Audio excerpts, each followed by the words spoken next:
Hey everyone, this is GT Controller here. Today we have a special unveiling. We have the Murata Race Simulator here and we are going to put this together. So let's get into it.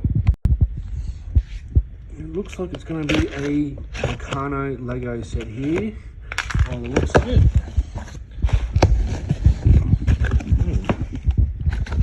Just as I thought. Okay, a lot of post rails here to unwrap. So let me get these out of the box. Okay, this is the first main box of rails, and this is how it looks unopened and untouched. Looks to be nicely well packed and presented. Okay, so this is the second box. Gone ahead and unopened it just before. And here's all the mounting brackets and hardware, clamps. So just as I thought, a huge Meccano set right here. Probably going to take me a good hour or so to put this together. Some of these parts are nice and light and strong, so it looks promising so far.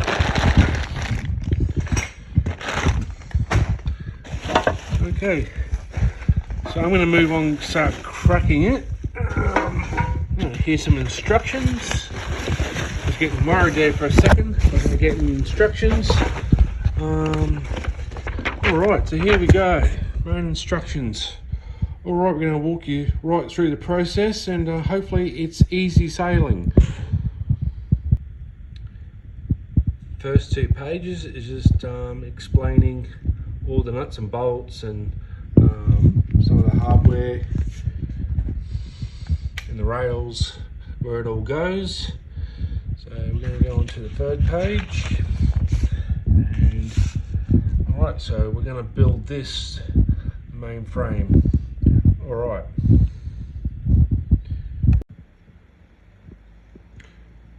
Alright, so we've laid everything out, ready to go. We've got 4 of the corner pieces. And 4 of the main joiners here to put these top and bottom. So we're going to do that right now, and easy peasy hopefully.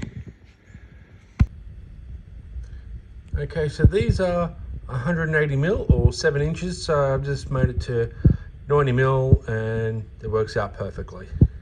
So put it in the middle, so I've got my little dot there, right in between the 2 rails. Right, I've put those 2 bars in on either side, and we're just going to slide it in. You cannot stuff it up because it only goes in one way. As you can see, the profile only fits one way, like that, like so. And there you have it. Now these are called grub screws, and you just put them in and screw them up, and don't have to do them really super hard, but they go in nice and easy. Okay, I've got the first corner bracket on, and let me show you how to do the second one here. As you can see, where are we? Right here, there's like a little lip on that there. So that needs to be facing down in the rail, like so. If I can angle it right, there we go, like that. Okay. Alright, going on its side, it's more easier to do it on its side, and then you're going to have to turn it over and do the same thing for this other rail here, which is going to be difficult because you don't get much of a clearance in there at all. So I'm going to put you down and try and put this together. Alright, for the back part of the frame here, you might want to put these 2 brackets on first, because the front is all tied up and it's hard to move it. So once you've got those on, you can pretty much slide these on a little bit more better, and these will go in like so. But I'd get those right here first in the corner, like there, because it's a little bit tricky to screw in. So get those in first and put them right there, and just angle it up like that, and then you can just move it around. Alrighty, we've completed the bottom frame. It's going together pretty nicely actually. Everything fitted correctly so far, so far so good. Right, we're going to move on to, I believe, the uprights for the main support. Alright, we're going to put the main upright supports, or the arm parts for it on, and I'm going to show you how to do this right now. You want to have all of these put together, and all of them, because it needs to slide in all in one go. You're not going to do this individually, and it's going to go in the post rail like so.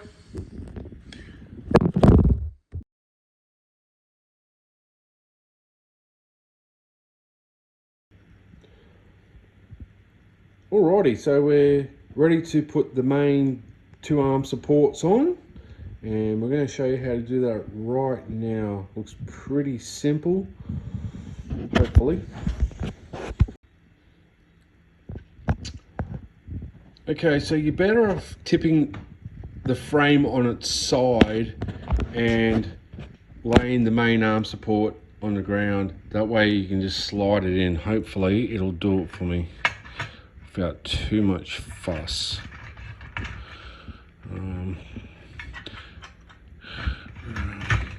Slowly getting it.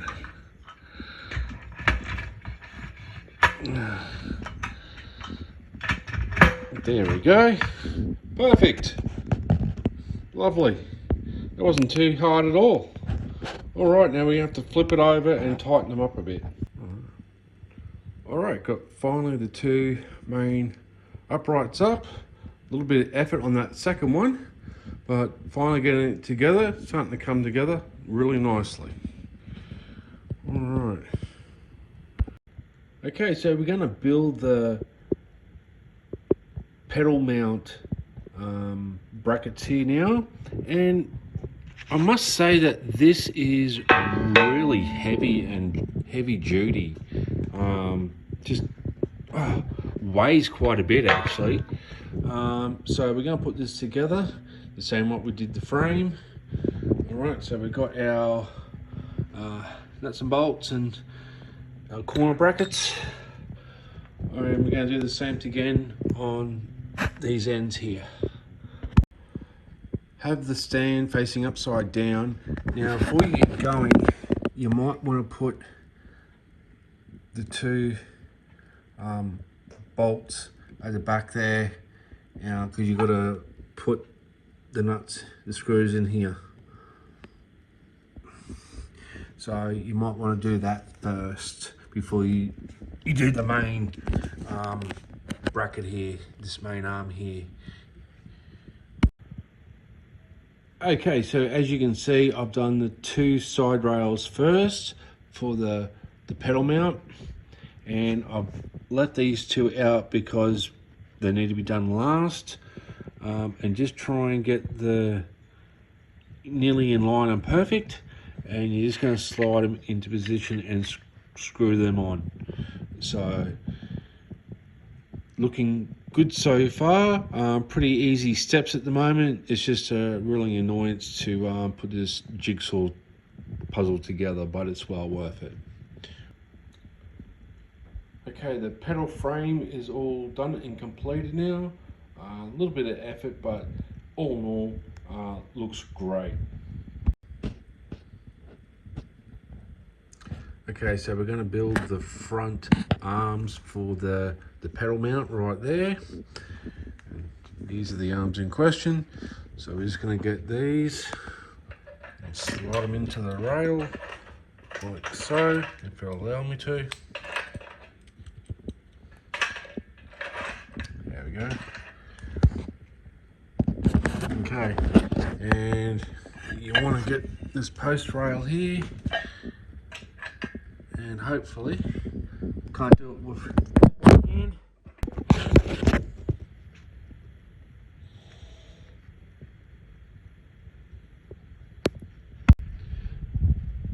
the easiest way to put the front brackets on for the pedal brackets is to put these brackets on first, and then you can just slide them on. I did it another way and it kind of didn't work out, but this is the most easiest way to do it. So hopefully slide it in there. No, I can't do it without two arms here, so I'll put you down again. Okay, so we've got the pedal box right here, and we're going to put this on here so far like that. You need your brackets to be put on first, and we're going to slide this on, and hopefully it all goes together. Alright, that's all done. A lot of mucking around. It does require two people, I dare say, so if you're doing it by yourself, try and get someone to give you a helping hand, bit of a fiddle around all four posts, try and get it all lined up. That's my recommendation. Alright, on to the next step. Okay, so this is the main reinforcement bar that goes for your wheelbase. So we're going to put that on right now, and that goes in here like so. Okay, it's time to put the steering wheel mounting plate on. So you still need your 4 nuts and washers, and we're going to slide that into the rail, and we'll go from there. It's time to put the rear bracket mounts on for the seating at the rear, and I'll just put my brackets on as always. Makes it life a lot easier, and hopefully it'll all go on. Alright, the two bottom rails are on, 280mm apart. It's time to put on the gear shift stand. Alright, it's all been pre-assembled, the gear shift stand, and we're going to slide it into the bottom rail. Alright, it's time to put the seat brackets on. You want to put the fat side down, not the other way around. You can see the difference, nice and skinny there. Alright, we're going to slide these in, and we're on home stretch, just about done. Alright, here's all the plastic caps that put on the end of the rails, and plastic feet so you don't scratch your floor. So we're going to put those on.